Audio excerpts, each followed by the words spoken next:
கர்த்தரும் இரட்சகருமாயிருக்கிற இயேசு கிறிஸ்துவின் நாமத்தில் உங்கள் எல்லாருக்கும் என்னுடைய அன்பின் வாழ்த்துக்களை நான் சொல்லிக் கொள்கிறேன். இந்த நாளில் உங்களோடு கூட இணைந்து ஜெபிப்பதும் தேவனுடைய வார்த்தையை உங்களோடு பகிர்ந்து கொள்வதும் எனக்கு அதிக சந்தோஷம். எப்படி இருக்கீங்க? நல்லா இருக்கீங்களா? ஒவ்வொரு வாரத்தை கடந்து வரும் பொழுதும் ஆண்டவருடைய பெரிய கிருபை தான்ல. ஒரு வாரத்தை கடந்து நாம் வருவது என்பது ஆண்டவருடைய ஒரு பெரிய கிருபை தான். ஆண்டவருக்கு ஸ்தோத்திரம் சொல்ல கடமைப்பட்டு இருக்கிறோம். இந்த நாளிலே கூட நீங்கள் ஒரு எதிர்பார்ப்போட ஆண்டவர் எனக்கு ஒரு அற்புதம் செய்யணும், ஒரு விடுதலை கொடுக்கணும் அப்படின்ற ஒரு எதிர்பார்ப்போட உங்களில் அநேகர் நீங்கள் காத்திருக்கலாம். இயேசு கிறிஸ்து உங்களுக்கு தேவையான அற்புதங்களை கட்டாயமாக செய்வார். நீங்கள் சத்ய டிவி மூலமாக இதை பார்த்து கொண்டு இருக்கிறீங்க, சோசியல் மீடியா மூலமாகவும் பார்க்குறீங்க. உங்களை எல்லாரையும் நான் வாழ்த்துகிறேன். நீங்கள் எங்கேருந்து பார்த்து கொண்டு இருந்தாலும் அந்த இடத்துல இயேசு கிறிஸ்து உங்கள் பக்கத்தில் இருக்கிறாரு. அவர் தான் உங்களோட பேசி உங்களுக்கு இன்றைக்கு அற்புதங்களை செய்து உங்களை மகிழ்ச்சிக்குள்ளாக போகிறார். உங்களுடைய துக்கம் சந்தோஷமாய் மாறும். ஏதோ ஒரு காரியம் உங்களை துக்கப்படுத்தி கொண்டு இருக்கலாம். ஆண்டவர் இந்த துக்கத்தை இன்றைக்கு சந்தோஷமாய் மாற்றுவார். நமக்கு இருக்கிற இந்த கொஞ்ச நேரத்தில் தொடர்ச்சியாக நம்ம ஜெபத்தை குறித்து பல காரியத்தை தியானித்து கொண்டே வருகிறோம். நாம் எப்படிலாம் ஜெபிக்கணும் அப்படி சொல்லும்போது இதுவரை 7 காரியத்தை நம்ம தியானித்திருக்கிறோம். 7 காரியங்களை தியானித்திருக்கிறோம். சோர்ந்து போகாமல் ஜெபிக்கணும், அப்புறம் எப்பொழுதும் ஜெபம் பண்ண வேண்டும், பரிசுத்த ஆவிக்குள் ஜெபிக்கணும், தேவனுடைய சித்தத்தின்படி நம்ம ஜெபிக்கணும், உபவாசத்தோடு ஜெபிக்கணும், விழித்திருந்து ஜெபிக்கணும், ஒருமனப்பட்டவர்களாக ஜெபிக்கணும். இதெல்லாம் பைபிளில் இருக்கிற வசனங்கள். அதை வைத்து நம்ம தியானித்தோம். அதனால் ஜெபத்தில் நிறைய பேர் உயிர்ப்பிக்கப்படுவதை பார்க்க முடிகிறது. ஜெபத்தை விட்டுறக்கூடாது. நிறைய பேர் மணிக்கணக்காக ஜெபிக்க ஆரம்பிச்சிட்டிங்க. அந்த ஜெபத்தில் இன்னும் வளரணும். ஜெபத்தில் பின்வாற்றம் வந்துடக்கூடாது. ஜெபத்தில் சோர்ந்துடக்கூடாது. இன்னும் அதிகமாக ஜெபிக்க நம்ம அர்ப்பணித்து கொள்ளணும். அதுக்கு தான் தொடர்ந்து ஆண்டவர் ஜெபத்தை குறித்து பேசிக்கொண்டே வருகிறார். 8ஆவதாக ஒரு காரியம் என்னென்னா, ஊக்கமாக ஜெபிக்கணும். ஜெபத்தில் ஊக்கமாக ஜெபிப்பது. யாக்கோபு 5ஆம் அதிகாரம் 16வது வசனம் பாருங்க. அதாவது 316வது பக்கம் புதிய ஏற்பாட்டில் யாக்கோபு 5:16. நீங்கள் சொஸ்தமடையும்படிக்கு உங்கள் குற்றங்களை ஒருவருக்கொருவர் அறிக்கையிட்டு ஒருவருக்காக ஒருவர் ஜெபம் பண்ணுங்கள். நீதிமான் செய்யும் ஊக்கமான வேண்டுதல் மிகவும் பலனுள்ளதாக இருக்கிறது. ஊக்கமான வேண்டுதல் மிகவும் பலனுள்ளது. அந்த ஜெபத்திற்கு ஒரு பெரிய வல்லமை இருக்கிறது என்பதாக சொல்லப்படுகிறார். அப்போ ஊக்கத்தோட நாம் ஜெபம் பண்ண வேண்டும் என்பதாய் பார்க்கிறோம். அதில் நீதிமான்கள் செய்யும் ஊக்கமான ஜெபம். ஜெபிக்கிறவங்க எப்படிப்பட்டவங்களா இருக்கணும்? நீதிமானாக இருக்கணும். நம்ம ஜெபிக்க முழங்கால் படியிட்ட உடனே ஆண்டவர் நம்முடைய வார்த்தைகளை பார்த்து அப்படியே பதில் தருகிறவர் அல்ல. நம்ம ஜெபிக்க முழங்கால் படியிட்ட உடனே அவருடைய கண்கள் நம்மை கவனிக்கிறாரு. நம்முடைய இருதயத்தை சோதித்து அறிகிறாரு. நம்ம எப்படி ஜெபிக்கிறோம்? கடமைக்காக ஜெபிக்கிறோமா? ஒரு பேருக்காக ஜெபிக்கணுமே என்பதற்காக ஜெபிக்கிறோமா? அல்லது உண்மையான ஒரு ஊக்கத்தோட கருத்தாக ஜெபிக்கிறோமா? நம்முடைய இருதயம் எப்படி இருக்குது அப்படிலாம் இயேசு கவனிப்பார். அதெல்லாம் பார்த்துட்டா நம்முடைய இருதயம் சரியாக இருந்தால் தான் அந்த ஜெபத்துக்கு தான் பதில் வரும். அழகான வார்த்தைகளை சொல்வதனால பதில் வராது. அப்போது ஊக்கமாக ஜெபிக்க வேண்டும் என்று வேதம் சொல்கிறார். அதுவும் நீதிமான் தான் அப்படி ஜெபிக்க முடியும். பாவத்தில் இருக்கிற மனிதனால் ஊக்கமாக ஜெபிக்க முடியாது. இப்போ எலியாவை குறித்து வசனம் சொல்லுது பாருங்களேன். யாக்கோபு 5:17-18 வசனம் கீழே பாருங்கள். எலியா என்பவன் நம்மை போல பாடுள்ள மனுஷனாயிருந்தும் மழை பெய்யாதபடிக்கு கருத்தாய் ஜெபம் பண்ணினான். வசனம் சொல்லுகிறாரு. எலியா எப்படி ஜெபிச்சார்? ஆண்டவரிடத்தில் கருத்தாய் ஜெபம் பண்ணி. he prayed earnestly. சும்மா கடமைக்காக, சரி மழைக்காக ஜெபிக்க சொல்கிறேன், ஆண்டவரே உமக்கு சித்தமாக நான் மழையை அனுப்போம் அப்படின்னு ஜெபிச்சிட்டு போகலை. கருத்தாக ஜெபிக்கிறார், ஊக்கத்தோட ஜெபிக்கிறார். நீங்கள் அந்த பகுதியை 1 ராஜாக்கள் 18ஆம் அதிகாரத்தின் கடைசி 4-5 வசனத்தில் இருக்குது. கர்மேல் பர்வதத்தின் சிகரத்தில் ஏறி தன்னுடைய முகம் முழங்காலில் பட குனிந்து மழைக்காக ஜெபிக்கிறார். 1 முறை 2 முறை அல்ல, 8 முறை, 8வது முறை தான் மேகம் எழும்பி வருகிற பதிலை பெற்றுக்கொள்ளும் வரைக்கும் ஜெபிப்பார். சும்மா கடமைக்காக ஜெபிச்சுட்டா பதில் வருமா வரலையா அதை பற்றி யோசனை இருக்காரு. நிறைய பேருடைய ஜெபம் வீணாய் போகிறது. நீங்கள் கருத்தா ஜெபிக்காததுனால உங்களுடைய ஜெப நேரம் வீணாய் போகிறது. ஏன்னா ஒரு எதிர்பார்ப்பு இல்லை. அப்போ தேவன் பதில் தருவார் என்று எதிர்பார்த்து அதற்கான பாரத்தோடு ஜெபிக்கிறதா கருத்தான ஜெபம், ஊக்கமான ஜெபம். எலியா ஜெபிக்கும் போது மழை வரும், வந்துதான் ஆகணும் அப்படின்னு தொடர்ந்து திரும்ப திரும்ப திரும்ப ஜெபம் பண்ணி மேகம் எழும்பி வருகிறது, பெருமழை இரைச்சல் கேட்கிறது, அதுவரைக்கும் ஜெபிக்கிறார். அதான் கருத்தான ஜெபம். ஒரு குழந்தை மறித்து போச்சு, எலியா ஜெபிக்கிறார். ஒரு நிமிடம் ஜெபம் பண்ணி பார்த்துட்டு சரி இதுக்கு மேலே ஒன்றும் செய்ய முடியாது, கத்தரை எடுத்துட்டான்னு சொல்லலை. பிள்ளை உயிர் பெற வரைக்கும் ஜெபிக்கிறார். அது உயிரோட எழும்பணும். அதான் கருத்தான ஊக்கமான ஒரு ஜெபம். அப்போ நம்முடைய ஜெபம் பேருக்காக கடமைக்காக இருக்கக்கூடாது. அதாவது நாம் எப்படி ஜெபிக்கிறோன்னு தேவன் பார்க்குறார்ல, அதில் உண்மையாக உத்தமமாக நம்ம ஜெபிக்கணும். 145 சங்கீதம் 18 வசனத்தில் ஆண்டு சொல்கிறார் பாருங்க. 145 சங்கீதம் 18வது வசனம் பாருங்க. தம்மை நோக்கி கூப்பிடுகிற யாவருக்கும், உண்மையாய் தம்மை நோக்கி கூப்பிடுகிற யாவருக்கும் கர்த்தர் சமீபமாக இருக்கிறார். உண்மையான இருதயத்தோட ஆண்டவருடைய பிரசன்னத்தை உணரணும். ஆண்டவர் இன்றைக்கி ஜெபத்தை கேட்கணும், எனக்கு பதில் தரணும். அப்படி உண்மையாக ஜெபித்தா தேவன் பதில் தருவார். சரி ஜெபிக்க சொல்கிறாங்க, ஜெபிக்கணுமே, கிறிஸ்தவங்களாயிட்டோம், அதனால் ஒரு ஜெபம் பண்ணிடுவோம். ஆண்டவரே இதை செய்யுங்க, உங்களுக்கு சித்தமான அதை செய்யுங்க, இதை செய்யுங்க, அவ்வளோதான் ஜெபம். கடமைக்காக பேருக்காக ஒரு ஜெபம், வழக்கத்தின்படியான ஜெபம். நீங்கள் எப்படி ஜெபிக்கிறீங்க? உங்கள் வாழ்க்கை யோசித்து பாருங்கள். நீங்கள் ஜெபிக்கும் போது நீங்கள் எந்த காரியத்துக்கு ஜெபிக்கிறீங்களோ, ஊக்கமாக ஜெபிக்கிறீங்களா, கருத்தாக ஜெபிக்கிறீங்களா, பதிலை எதிர்பார்த்து ஜெபிக்கிறீங்களா? அதுதான் கருத்தான ஜெபம். அப்போ ஆண்டவரிடத்தில் உன்னை எதிர்பார்த்து ஜெபம் செய்வது. அப்போ அதுதான் நம்ம வேதத்தில் பார்க்குறோம். நம்ம கடமைக்காக பேருக்காக எல்லாம் ஜெபிக்கக்கூடாது.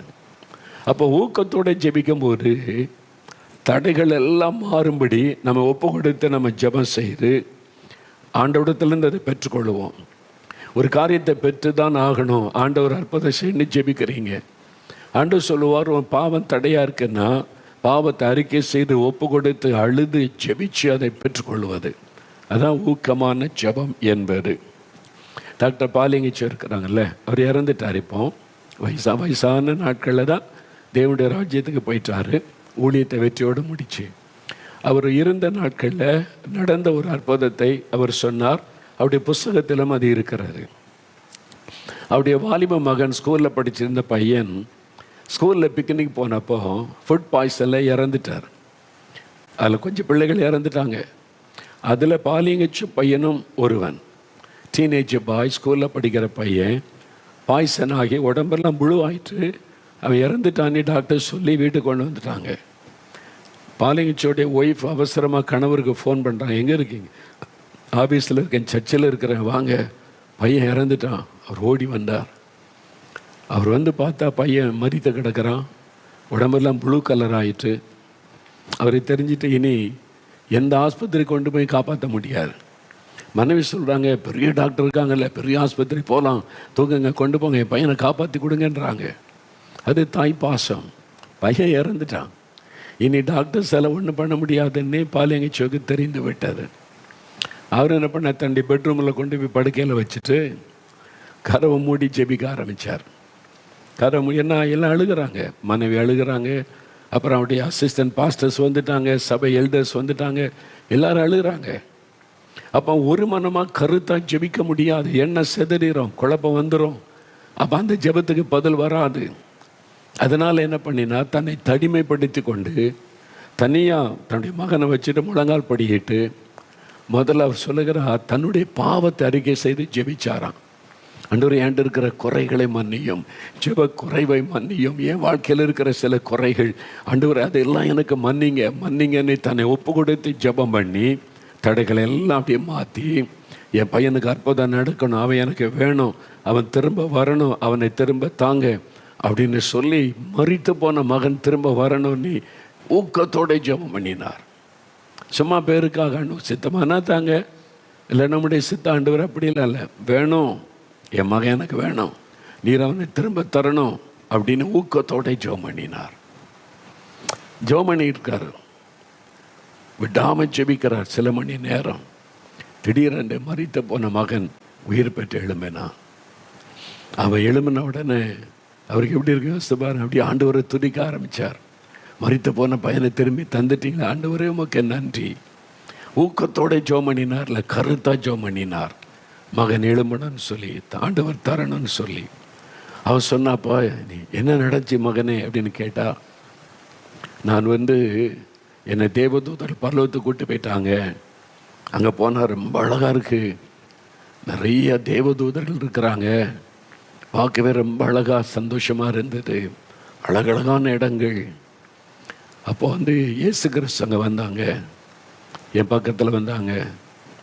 என் பக்கத்தில் சொன்னாங்க, மகனே நீ திரும்பி பூமிக்கு போ, நீ பிறகு இன்னும் வயதான பிறகு பரலோகத்துக்கு வரலாம், இப்போ நீ திரும்பி போன்னு சொன்னாங்க. நான் சொன்ன போக முடியாது, நான் இங்கே தான் இருப்பேன், இங்கே தான் சந்தோஷமாக இருக்குது, இவ்வளோ அழகாக இருக்குது, இந்த இடத்த விட்டு நான் போக மாட்டேன்னு சொன்னேன். அப்போ இயேசு கிறிஸ்து சொன்னாங்க, உங்கள் அப்பா முழங்கால் போட்டுட்டாங்க, அறைக்குள்ளே முழங்கால் போட்டு உங்கள் அப்பா ஜெபிக்க ஆரம்பிச்சிட்டான், நீ போகாட்டா என்ன அவன் விட மாட்டான். ஏன்னா அவனுடைய ஜெபம் அப்படிப்பட்டது, அவன் ஊக்கமாக போராடி ஜெபிக்க ஆரம்பிச்சிட்டான். நீ போனாதான் நான் நிம்மதியாக இருக்க முடியும், இல்லாட்டா அவ்வளோதான். நீ போகாமல் என்ன அவன் விட மாட்டான், நீ வா நானே கூட்டிகிட்டு போகிறேன்னு சொல்லி இயேசுவை கூட்டிகிட்டு வந்தாரான். அந்த பையன் சொல்ல கொண்டு விட்ட உடனே உயிர் வந்து விட்டார். சொல்கிறான், அவங்க அப்பா கிட்ட, டேடி பாருங்கள் ஏசப்பா அங்கே தான் நிற்கிறாங்க, என்னை விட்டுட்டு போகிறக்கு நிற்கிறாங்க, அவங்களுக்கு தேங்க்ஸ் சொல்லுங்கள் அப்படின்றான். இவர் கண்ணுக்கு தெரியல, அவன் கண்ணுக்கு ஏசு தெரிகிறார். சின்ன பையன், டீனேஜ் பாய், அவன் சொல்கிறான், ஏசப்பா நிற்கிறாங்க, என்னை அவங்க தான் கூட்டிகிட்டு வந்தாங்க, நீங்கள் தேங்க்ஸ் சொல்லுங்கள் அப்படின்னு சொல்கிறான். இவர் பார்த்தா இவர் கண்ணுக்கு ஏசு தெரியல, ஆனால் ஏசுங்க நிற்கிறதை ஃபீல் பண்ணுகிறார், அப்படியே பிரசன்னம். ஆண்டவருக்கு நன்றி சொன்னார். எப்படி இந்த அற்புதம், மரித்து போன மகனை எப்படி திரும்ப பெற முடிந்தது? எலியா ஜெபித்தான்ல, கருத்தாய் ஜெபித்தான். சும்மா கடமைக்கு ஜெபிப்பதல்ல, கருத்தாய் ஊக்கத்தோட பெற்றுக்கொள்வோன்ற ஒரு விசுவாசத்தோட பெற்றுக்கொள்ளும் மறைக்கும் ஜெபிப்பார். அதுதான் ஊக்கமாக ஜெபிக்கிற ஜெபம். நம்ம என்ன செய்கிறோம்? நீங்களே யோசிச்சு பாருங்கள். போன வாரம் இருக்காக ஜெபிச்சிங்க, போன வாரமா நேற்றுக்கு ஜெபிச்சதே ஞாபகத்தில் இல்லை, நீங்கள் போன வாரம்ன்றீங்களே. அதான் நம்ம ஜெபிக்கிறது நமக்கு ஞாபகத்தில் இருக்கிறது இல்லை. அது பதில் வந்துச்சா சொல்ல தெரியாது. ஜெபம் பண்ணிங்களா? தினம் ஜெபிக்கிறேன்னே, என்ன ஜெபிக்கிறீங்க? அப்போ பதிலை எதிர்பார்க்காம என்ன ஜெபம் பண்ணுறீங்க? நான் தினம் ஜெபிக்கிறேன், தினம் பதில் பெற்றுக்கொள்கிறேன்னு சொல்லணும்ல. அதான் கருத்தான ஊக்கத்தோடு ஜெபிக்கிற ஜெபம். இல்லைன்னா கடமைக்கு ஜெபம் பண்ணுறீங்க, பேருக்கு ஒரு ஜெபம் பண்ணுறீங்க, விளக்கத்தின்படியான ஜெபம் பண்ணுறீங்க, அந்த ஜெபத்தில் பிரயோஜனம் இல்லை. ஆனால் தான் ஊக்கத்தோடு நம்ம ஜெபிக்கணும். அந்த ஜெபத்துக்கு தடையாக இருக்கிறதெல்லாம் அறிக்கையிட்டு சரி பண்ணி அறிக்கையிட்டு ஆண்டவர் பக்கமாக நெருங்கி நின்று ஜெபிக்கணும். பெற்றுக்கொள்ளும் வரைக்கும் நம்ம ஜெபிக்கணும். அதான் கருத்தான ஜெபம், ஊக்கத்தோட ஜெபிக்கிற ஜெபம். வேத புஸ்தகத்தில் ஆதியாகமம் 32ஆம் அதிகாரத்தில் யாக்கோபு ஜெபித்த ஜெபம் உங்களுக்கு தெரியும்ல. யாக்கோபு அவருடைய ஜெபம் எழுதப்பட்டு இருக்கிறார். தேவனோடு போராடுகிறார். அவருக்கு ஒரு நெருக்கமான சூழ்நிலை வந்துட்டு, அவருக்கு 2 மனைவி, பிள்ளைகள், சொத்துக்கள், நேரம் எல்லாத்தோடு திரும்பி வருகிறார். அவருடைய சகோதரனை அவர் கிட்டத்தட்ட ஒரு 20 வருஷத்துக்கு முன்னால் ஏமாற்றிட்டு போயிட்டார். அவன் உள்ளத்தில் கசப்பை வைத்து கொண்டு நான் வாரட்டோன்னு கொன்னுறேன்னு சொல்லி, இப்போ யாக்கோபு வருகிறான்னு செய்தி கேள்விப்பட்டு ஏசா தன்னுடைய ஆட்களோடு வர்றான். இப்போ யாக்கோபுக்கு பயம், இப்போ என் மனைவி பிள்ளைகள்லாம் இருக்கிறாங்க, சகோதரன் எல்லாத்தையும் அடித்து கொண்டுட்டான், என்ன செய்கிறது? ஆண்டவர் தான் ஒரு அற்புதம் செய்யணும், இதில் ஆண்டவர் தலையிட்டால் தான் முடியும். அதனால் ஜெபிக்கிறார். யாரும் உதவி செய்ய முடியாது, யார்கிட்ட போய் கேட்க முடியாது, கர்த்தர் ஒருத்தர் தான். யாப்போக்கு என்ற நதியை தன்னுடைய மனைவி பிள்ளைகளை கடந்து போக சொல்கிறார். கோ, நீங்கள் போங்க. தன்னை தனிமைப்படுத்தி கொள்கிறார். ஊக்கமான ஜெபத்துக்கு தனிமையாக ஜெபிக்கிறார். இயேசு தன்னை தனிமைப்படுத்தி கொண்டு கெத்செமனே தோட்டத்தில் ஜெபித்தார். தன்னை தனிமைப்படுத்தி கொண்டு மலையில் ஏறி ஜெபம் பண்ணினார். தன்னை தனிமைப்படுத்தி கொண்டு வனாந்தரத்தில் போய் ஜெபம் பண்ணினார். அப்படி தனிமைப்படுத்தி கொண்டு தேவனோடு தனித்திறந்து ஜெபிப்பார். அந்த மாதிரி ஜெபம் பாருங்க. இப்போ யாக்கோபு எல்லாத்தையும் அனுப்பிடுறார். மனைவி பிள்ளைகள் எல்லாம் போங்க. அவர் தனியாக இருக்கிறார். தேவனோடு தனித்திருக்கிறார். போராடுகிறார். ஆண்டவரோட யுத்தம் பண்ணுகிறார். என்னை ஆசீர்வதித்தால் ஒளிய நான் போக விட மாட்டேன் ஆண்டவரே, விட்டாமல் பிடித்து கொள்கிறார். எனக்கு இந்த ஆசீர்வாதம் வேணும். எனக்கு ஒரு ஆபத்து வருது.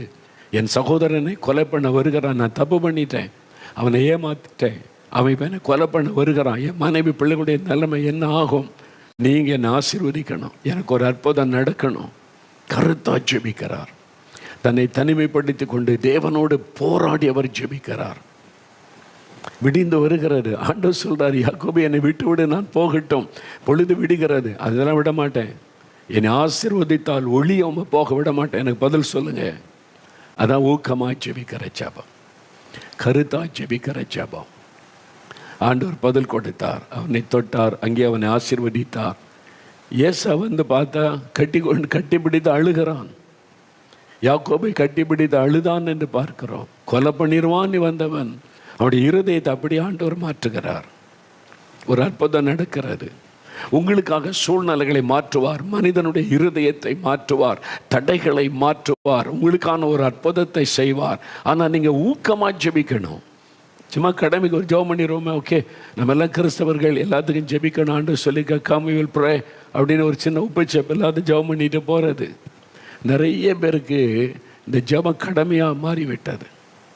கருத்தான ஜெபம் இல்லை, பேருக்காக ஒரு ஜெபம்.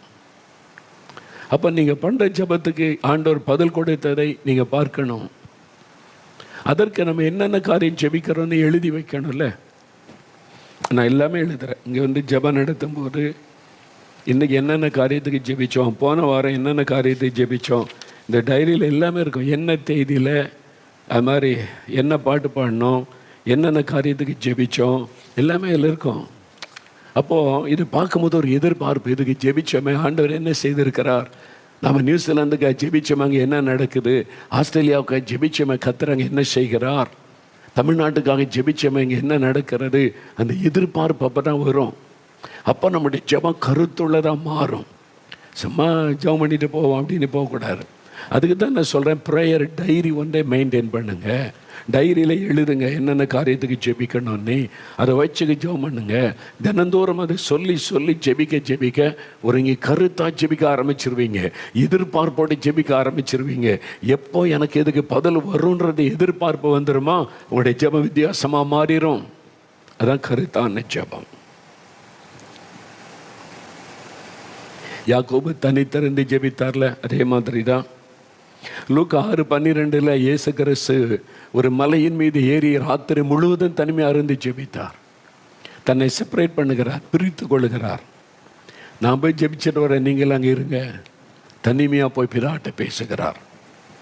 லூக்கா 5:16 வாசிக்கும் போது இயேசு வனாந்தரத்தில் போய் தனித்து ஜெபம் பண்ணி கொண்டிருந்தார். ஆனால் தான் ஆண்டவர் ஜெபத்துக்கு ஒரு சொல்லும்போது மத்தேயு 6:6 நீங்கள் உங்கள் அறை வீட்டுக்குள்ளே போய் கதவை மூடி பிதாவுக்கு தெரியும்படி ஜெபம் பண்ணுங்கன்னு சொல்லுகிறார். தானியேல் 6:10 வாசிக்கும் போது தானியேலும் தினம் 3 வேளை பலகணிகள் திறந்திருக்க எருசலேமை பார்த்து தன்னுடைய அறைக்குள்ளே ஜெபம் செய்கிறார். அதை நம்ம பார்க்கிறோம். அதனால் நாம் ஜெபிக்கும் போது கருத்தாக ஜெபிக்கணும், எதிர்பார்ப்போடு ஜெபிக்கணும். அது ரொம்ப முக்கியம்.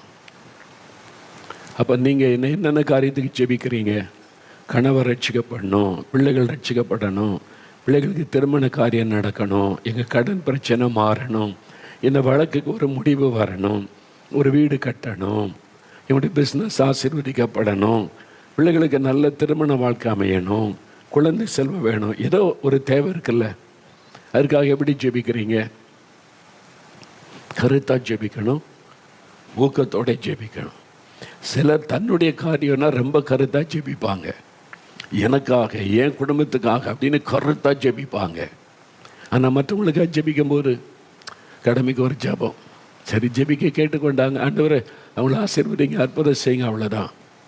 நமக்கு நாம் எவ்வளோ ஊக்கமாக கருத்தாக ஜெபிக்கிறோமோ அதே மாதிரி மற்றவங்களுக்காக ஜெபிக்கணும். அதுவும் தேசத்துக்காக, எழுப்புதலுக்காக, தேச ரட்சிக்கப்பட ஜெபிக்கும் போது ஏனோ தானே ஜெபிக்கக்கூடாது, கருத்தாக ஜெபிக்கணும். சிலர் தனக்குடைய காரியத்துக்கு மட்டும் ரொம்ப சின்சியராக ஜெபிப்பாங்க, கவனமாக இருப்பாங்க.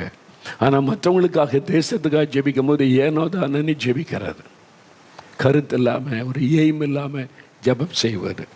நாம் அப்படி இருக்கக்கூடாது. நாம் மற்றவங்களுக்காக ஜெபிக்கும் போதும் கருத்தாக ஜெபிக்கணும். பாருங்க, நம்ம இயேசுடிக்கிறார் ஊழியம் ஒரு ஜெபக்குழுவாக ஆரம்பிக்கப்பட்டார் 1978 அக்டோபர் 2 அப்போ தான் ஜெபக்குழு. அன்றைக்கி கவர்மெண்ட் ஹாலிடேயில் ஒரு ஆரம்பித்தோம். தினந்தோறும் கூடி இந்தியாவுக்காக ஜெபிக்கிறார். இந்திய எழுப்புதலுக்காக, இந்திய மக்கள் ரட்சிக்கப்பட தினமும் கூடி 2 மணி நேரமாவது ஜெபிக்கணும். ரெகுலராக ப்ரேயர். இந்தியாவின் எழுப்புதல், இந்திய மக்கள் ரட்சிக்கப்பட 78 ஜெபிக்கிறோம். கிட்டத்தட்ட 46 வருஷங்கள். இன்னும் ஜெபத்தை விடலை, சோர்ந்து போயிடலை. நம்ம இத்தனை வருஷம் ஜெபிக்கிறோம், தேவன் பதில் தரல. என்னன்னு பதில் தந்து கொண்டு இருக்கிறார். நிறைய ரட்சிக்கப்படுறாங்க, சபைகளுக்கு எழுப்புதல் அக்கினி ஊற்றப்படுகிறது, ஜெபிக்கிறவங்க பெருகிறாங்க, மனம் திரும்புகிறாங்க, காரியம் நடக்கிறது. அப்போ இன்னும் நாங்கள் ஜெபத்தை விடலை.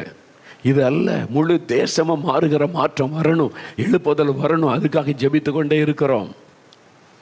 திடீர்னு முழுகிற ஜெபம் வைப்போம், கூடி உட்காந்து ஜெபம் பண்ணுவோம். 3 நாள் உபவாச ஜெபம் வைப்போம், ஜெபம் பண்ணுவோம். 40 நாள் உபவாச ஜெபம் தொடர்ந்து ஜெபிக்கலான்னு சொல்லி வைப்போம். எல்லா ஊழியத்தில் எல்லாருமே அதில் இணைந்து கொள்வாங்க. எல்லாரும் ஒருமனப்பட்டு இணைந்து கருத்தாக ஊக்கத்தோடு ஜெபிக்கும் போது ஊக்கமான ஜெபம் மிகுந்த பலன் உள்ளது. அப்போ நீங்கள் ஜெபிக்கும் போது இயேசுவையே கண் முன்னால் நிறுத்தாமல் ஜெபிக்காதாங்க. நிறைய பேர் இயேசுவை மறந்துட்டு ஜெபம் பண்ணுவாங்க. ஜெபம் இருக்கும், ஆனால் இயேசுவை பற்றி சிந்தையே இருக்காது. எத்தனை முறை நீங்கள் அப்படி ஜெபிச்சிருக்கீங்க யோசித்து பாருங்கள். இயேசுவை பற்றி சிந்தையே இல்லாமல் இயேசுக்கிட்ட ஜெபம் பண்ணி இருக்கிறீங்க. ஏன்னா நம்ம அப்படி பழகிட்டோம். அதனால் கடமைக்காக ஒரு ஜெபம் பண்ணிட்டு போகிறாரு, தப்பு. வசனத்தில் சொல்ல ஊக்கமான ஜெபம், நீதிமான் செய்யும் ஊக்கமான ஜெபம் தான் வல்லமை உள்ளது. மரித்தோரையும் எழுப்பக்கூடிய வல்லமை அந்த ஜெபத்துக்கு உண்டு. அப்படி ஜெபிக்கணும், அந்த மாதிரி நீங்கள் ஜெபிக்கணும். அது உங்கள் காரியமாக மாத்திரல்ல, தேசம், உங்களுடைய சபை, உங்கள் கிராமம், உங்களுடைய பட்டணம், மற்றவுடைய ரட்சிப்புக்காக அதே மாதிரி கருத்த ஊக்கத்தோடு ஜெபிக்கிறாரு. அந்த ஜெபத்துக்கு ரொம்ப வல்லமை உண்டு. உடனே ஆண்டவர் பதில் கொடுக்கிறதை நீங்கள் பார்க்க முடியும், மாற்றம் வருவதை நீங்கள் பார்க்க முடியும். ஆமாம், நான் இருந்த சபையில் முன்னால், இப்போ நான் நியூ லைஃப் சிஎஸ்ஐ சபை அங்கே தான் போகிறேன். அந்த நாள் ஆரம்ப காலத்துலேருந்து சிஎஸ் சபையில் தான் இருக்கிறேன். ஏன்னு சொன்னால் எனக்கு அப்போ நான் இந்துவாக இருக்கும்போது சபை பிரிவு இதெல்லாம் தெரியாது. அந்த நாள் சென்னையில் இருக்கிற சிஎஸ்ஐ சபைக்கு போயிருந்த ஒரு அண்ணன் வந்து ஜெபிக்கும் போது எனக்கு அற்புதம் நடந்தது. அப்போ அவங்க போன சபை அது, அவங்களோட நான் அந்த சபைக்கு போனேன், ஆராதனையில் பங்கு பெற்றேன். அதிலேருந்து அப்படியே தான் நான் இருக்கிறேன் நான். அப்போ அந்த சபை, எனக்குள்ள சபை இருக்குதாங்க. முதல்ல நான் இருந்த சபையில் சில காரியங்கள் வசனத்துக்கு போகிறம்பா தேவனை துக்கப்படுத்துகிற காரியம் இருந்தது. அதை அறிந்து எனக்கு ரொம்ப துக்கம். அதனால் நேரில் சொல்லிட்டேன், இது ஆண்டவருக்கு சித்தம் இல்லை, இதை செய்யக்கூடாது சபைக்குள்ளே, இது தப்பு வசனத்தின்படி. நாங்கள் இவ்வளோ காலமாக செஞ்சுக்கிட்டு வர்றோம், இத்தனை காலமாக நாங்கள் செய்கிறோம் அப்படின்னு சொல்லி அதை யாரும் பெருசாக எடுக்கலை. ஆனால் அது ஆண்டவரை துக்கப்படுத்துகிற விஷயம்னு எனக்கு தெரியும். நான் மறுபடியும் சொல்கிறேன், கேட்கல. ஒரு நாள் நான் ஜெபிக்கிறேன், காட்டு பகுதியில் போய். என்னுடைய இப்போ நம்முடைய தேவனுடைய வீடுக்கு பின்னால் அப்போ காட்டு பகுதியாக இருந்தது. நான் போய் ஜெபிக்கிறேன். அப்போ இந்த சபையில் நடக்கிற காரியம் தேவனை எவ்வளோ துக்கப்படுத்துகிறது என்பதை என் ஆவிலே உணர முடிந்தது. உடனே நான் கண்ணீர் விட்டு அழுது, ஆண்டவரை எங்கள் சபையில், நான் போகிற சபையில் இந்த தப்பு நடக்குதே, உங்களை துக்கப்படுத்துகிறாங்க, உங்களை அவமானப்படுத்துகிறாங்க, உங்களுடைய மனதை காயப்படுத்துகிறாங்களே, இதை மாற்றுங்க ஆண்டவரை, மன்னிச்சிருங்க ஆண்டவரை, இந்த பாவத்தை அப்புறப்படுத்திடுங்க ஆண்டவரே. நீ அழுதுற, கண்ணில் கண்ணீர் வருது, அழுது நான் ஜெபிக்கிறேன். அன்னைக்கு காலையில் ஜெபிச்சிருக்கிறேன். மாலையில் அந்த சபையில் கமிட்டி மீட்டிங், அதில் ஒருத்தர் சொல்லியிருக்காங்க, என்ன ஊழியக்காரர் வர சொல்லிக்கிட்டே இருக்க, தப்பு இது வேண்டான்றாரு. நம்ம ஒரு முடிவெடுப்போம். அதனால இதுவரை செஞ்சுக்கிட்டே வந்தோம், இப்போ இது வசனத்தின்படி தப்பு, கர்த்தருக்கு பிரியமில்லான்னு ஒரு ஊழியக்காரர் சொல்கிறாங்க. நம்ம அதை நிறுத்திடக்கூடாது. ஓகே, சேஞ்ச் பண்ணிடுவோம். காலையில் அழுது ஜெபிச்சு மாலையில் சேஞ்ச், அற்புதம் நடந்துட்டு. அதான் ஊக்கத்தோடு ஜெபிக்கிற ஜெபத்திற்கு பதில், உடனே அற்புதம் நடக்கும். ஆமாம், எனக்கு தெரிந்த ஒரு ஊழியக்காரர், அப்படி மகளுக்கு திருமணமாகி சில வருஷமாக குழந்தை இல்லை. பார்க்கும்போதெல்லாம் ஜெபம் பண்ணுவோம். அப்போ ஜெபம் பண்ணுவோம், ஆண்டவரே ஒரு குழந்தை கொடுத்து ஆசீர்வதிங்க. அது ஜென்ரலாக வழக்கமாக ஜெபிக்கிற ஜெபம். ஒரு நாள் தெய்வ சமூகத்தில் போய் காத்திருந்து ஜெபிக்கும்போது ஆவியானவர் ஞாபகப்படுத்தினார். அப்போ பாவம் அந்த மகளுக்காக ஜெபிக்கணும்னு, ஆண்டவரே ஊழியக்காரருடைய மகள், அவளுக்கு ஒரு குழந்தை கொடுத்து நீங்கள் ஆசீர்வதிக்கணும். ஜெபிக்கும் போது ஒரு பாரம் உள்ளத்தில் வந்து கருத்தா, நீங்கள் செஞ்சு தான் ஆகணும், குழந்தையை கொடுத்து தான் ஆகணும், அற்புதம் செய்து தான் ஆகணும்னு. எனக்கு வித்தியாசம் தெரியுது மற்ற நாள் ஜெபித்ததற்கும் இந்த நாள் ஜெபிக்கிறதற்கும். ரொம்ப ஊக்கமாக ஜெபிக்கிறேன், உள்ள உடைந்து கண்ணில் கண்ணீரோடு நான் ஜெபிக்கிறேன். ஜெபம் பண்ணி சில மாதத்தில் நியூஸ் வருகிறது, கர்த்தர் அந்த மகளுடைய கர்ப்பத்தை ஆசீர்வதித்து விட்டார். அப்போ அந்த ஜெபம் கேட்கப்படுது. நீங்கள் ஜெபிக்கும் போது எப்படி ஜெபிக்கிறீங்க? நிறைய காரியம் நான் வழக்கத்தின்படி ஜெபிச்சு அந்த ஜெபத்தில் உப்புச்சப்பு இல்லாத, அதை வல்லம் இல்லாத ஜெபம் ஆயிற்று. நிறைய ஜெபம் நீங்களே யோசித்து பாருங்க. எதுக்காக ஜெபிச்சோம், அதுக்கு பதில் வந்துச்சா, அந்த ஜெபம் கருத்தான ஜெபமா, யோசித்து பாருங்க. நிறைய தப்பு பண்ணுகிறோம். இனிமே அப்படி இருக்கக்கூடாது. சின்ன உதாரணம், சாப்பிட உட்காந்தா கண்ணை மூடி சாப்பாட்டை ப்ளஸ் பண்ணி ஜெபிச்சு சாப்பிடணும்னு நமக்கு சொல்லி கொடுத்துட்டாங்க, பழகிட்டோம். ஒரு ஹோட்டல்லையோ ஒரு வீட்லையோ சாப்பிட உட்காரும்போது கண்ணை மூடி அந்த ஆகாரத்துக்காக ஜெபிக்கிறீங்க. இயேசுவை கண் முன்னால் நிறுத்தி ஜெபிக்கிறீங்களா? யோசித்து பாருங்க. நிறைய சமயத்தில் ஜெபம் இருக்கும், இயேசு இருக்க மாட்டார். வழக்கத்தின்படி ஒரு வார்த்தை சொல்லி ஜெபிச்சு, ஆண்டவரே இந்த ஆகாரத்தை ஆசீர்வதியும், நீர் பரிசுத்தப்படுத்தார், அவ்வளோதான். அங்கே இயேசு மனதிலே வரமாட்டார். இயேசு இல்லாமல் என்ன ஜெபம்? அதான் கடமைக்கான ஜெபம், வழக்கத்தின்படி ஜெபம். அந்த ஜெபத்தில் கருத்து இல்லை, அந்த ஜெபத்தில் ஊக்கம் இல்லை.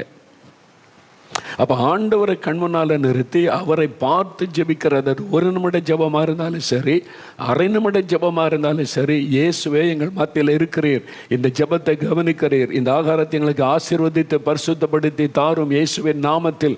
அப்படி ஜெபிக்கும் போது அந்த ஜெபத்துக்கு அர்த்தம் இருக்கிறது, ஆசீர்வாதம் வரும். இயேசுவையே மனதில் கொண்டு வராமல் சும்மா நம்ம வழக்கமாக சின்ன வயசுலேருந்து பழகிட்டோம்ல ஜெபிக்கணும்ல.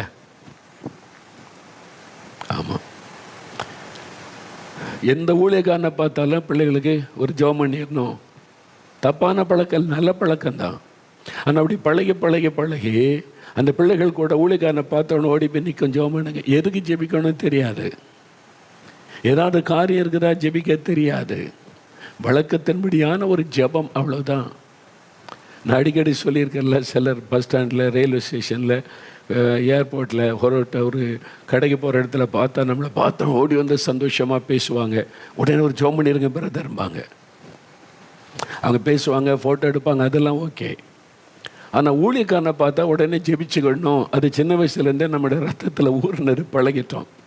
ஃபாரின்லாம் போனால் அப்படி அந்த மக்களை அப்படி பார்க்க முடியாது. தேவைன்னா அந்த ஊழியக்காரன்ட்டு ஜெபிச்சு கொள்வாங்க. பெரிய சபை ஆராதனைகள்லாம் போய் என்ன பாஸ்ட் அனௌன்ஸ் பண்ணுறாரு, if you anybody need prayer help come forward, I will pray அப்படின்றாரு. நான் கவனிச்சுக்கிறேன், பிரபலமான ஊழியர் தான். மொத்தத்தில் 2 பேர் வந்தாங்க, வந்து நின்று அவன்கிட்ட சொல்லி அவன்கிட்ட போ. மற்றவங்கெல்லாம் பிரசங்கத்தை கேட்டாங்க, ஜெபிச்சாங்க, போய்கிட்டே இருக்கிறாங்க. நம்ம நாட்டில் அப்படி இல்லை. ஊழியக்காரனை பார்த்தா ஓடி வந்து தலையை நீட்டிடணும்.